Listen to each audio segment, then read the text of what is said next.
Provavelmente há outras maneiras melhores de fazer esta questão, mas eu pensei na que vai ser exposta neste vídeo. Bora lá. Ele fala que ele vai tomar os primeiros 17 números e ele diz que o produto desses dois números, ele vai escolher dois números entre os 17 primeiros e o produto deles é igual à soma dos outros 15. Bem, bora primeiro pensar na soma dos primeiros 17 números. A soma vai ser 1 mais 2 mais 3.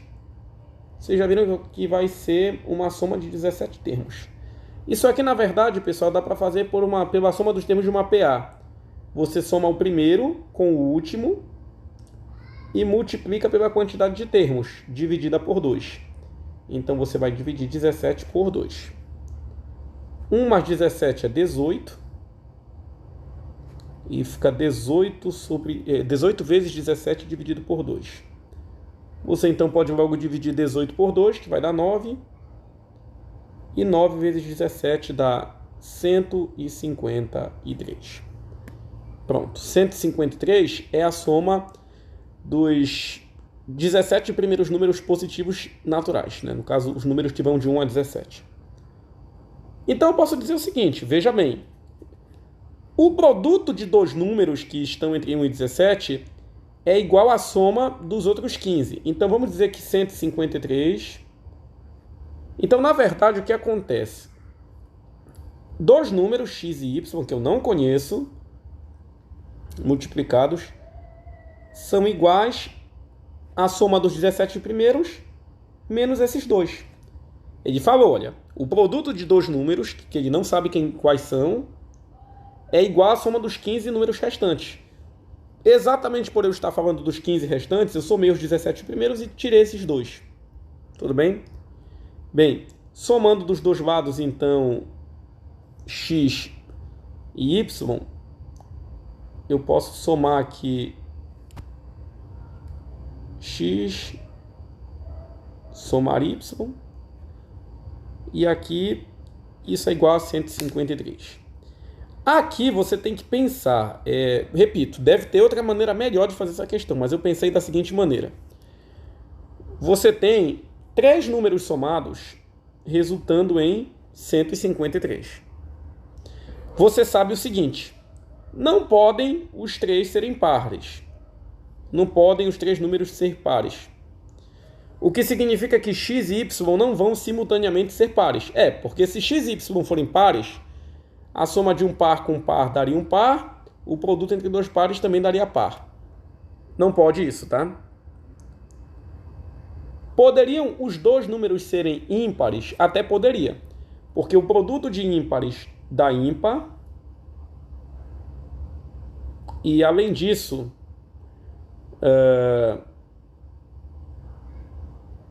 eu teria ímpar e ímpar, a soma de um ímpar com ímpar daria par, e a soma de um par com ímpar daria ímpar. Então poderiam ser x e y simultaneamente ímpares, certo?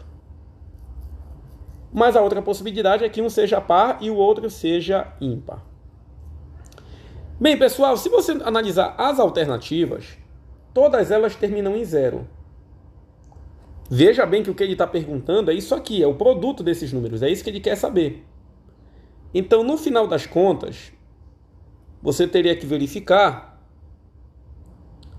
você tem que analisar e você percebe que um desses números tem que ser 5 ou 0, né?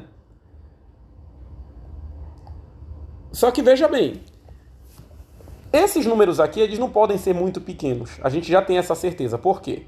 Porque, por exemplo, se x for 1 e y der 2, nunca que isso aqui vai dar 153. Então a gente pode listar algumas possibilidades aqui. Eu fiz assim. Talvez o x seja 11 e o y seja 10. E aí teríamos 110 aqui, né? Mas se você analisar bem, isso não vai acontecer, porque teríamos 110 aqui, 11 aqui, 10 aqui. Isso não chegaria a dar 153. Não chegaria. Bem, poderia o x ser 13, o y ser 10. Poderia o x ser 15, o y ser 10. Só que tu também não pode colocar um número muito alto, né? Porque, por exemplo, se eu colocar 15 e 10... Ora, 15 e 10, o produto daria 150. E aí eu teria mais 25 aqui, então passaria de 153. Então você começa a vislumbrar possibilidades, certo? Outra possibilidade, x14 e o y17, só que os dois já estão muito altos aí, né? 14 vezes 17 já vai passar de 153. Então, essa questão eu fiz por dedução. E dedução você começa a fazer deduções ao fazer várias questões, né? Agora, bora tentar, por sua vez, x igual a 13 e y igual a 10. Bem, 13 vezes 10 é 130. X é 13, y é 10. 13 mais 10, 23. E 130 mais 23 deu precisamente 153. Então, eu acho que a maneira mais fácil de fazer essa questão, né, ao invés de ficar pensando em armar sistema de equações, não sei nem se é possível formar um sistema de equações aí, mas uma maneira mais cabível talvez fosse exatamente testando valores. E aí vemos que nós temos aí o 130, e o bom desse tipo de questão é que você tem como ter certeza de que a resposta está correta. E é isso mesmo, né? Os números são 13 e 10, ele quer saber o produto é 130. Obrigado.